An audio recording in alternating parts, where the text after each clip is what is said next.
वहीं इटावा में कथावाचक विवाद पर सियासत थम नहीं रही। विपक्ष पर बीजेपी आरोप लगा रही है कि वो जातिवाद की राजनीति कर रही है। बीजेपी सांसद साक्षी महाराज ने इटावा कांड का तुलना जो है वो सीता हरण से कर दिया।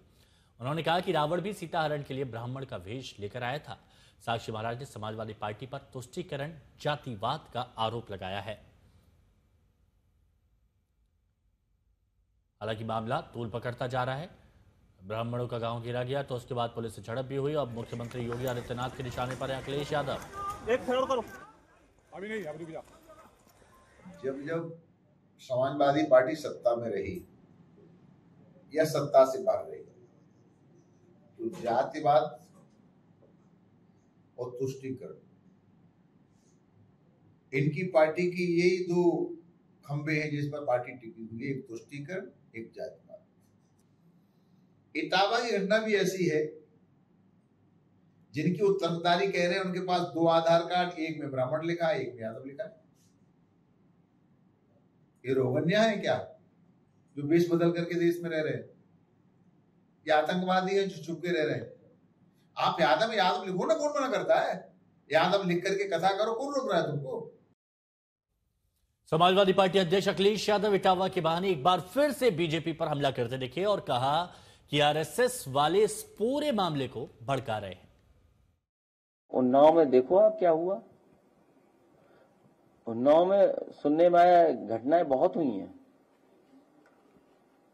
तो लॉ एंड ऑर्डर क्या है?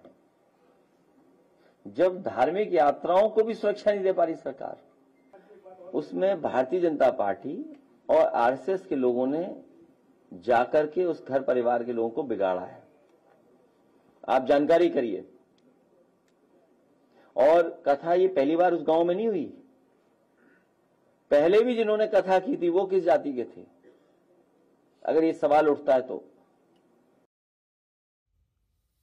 बागेश्वर बाबा धीरेन्द्र कृष्ण शास्त्री ने इटावा मामले पर जारी राजनीति की आलोचना की और कहा कि कोई भी हिंदू कथा वाचन कर सकता है, इसमें जाति का कहीं कोई प्रश्न ही नहीं आता।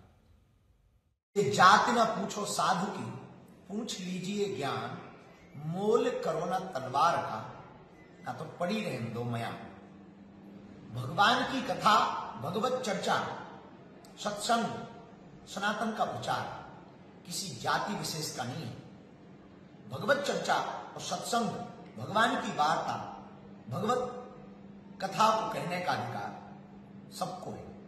भगवान की कथा सब कह सकते हैं, कोई इसमें दोषी नहीं।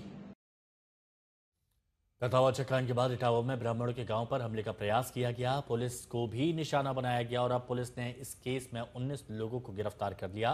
बाकी उपद्रवियों की तलाश की जा रही है। तो वहीं आरोपियों को परिजनों का कहना है कि पुलिस पर आरोप लगा रहे हैं, ये गिरफ्तारियां फंसाने के लिए की जा रही हैं। पता नहीं यहाँ कैसा क्या प्रशासन, क्या सरकार कौन सी नीतियों से मतलब ये उल्लंघन कर रही है। सारे बच्चे पढ़े लिखे बच्चों को अरेस्ट कर रही है, जिनने जो किया हो तो उन बच्चों को खोजबीन करे, उन बच्चों को पकड़ा जाए।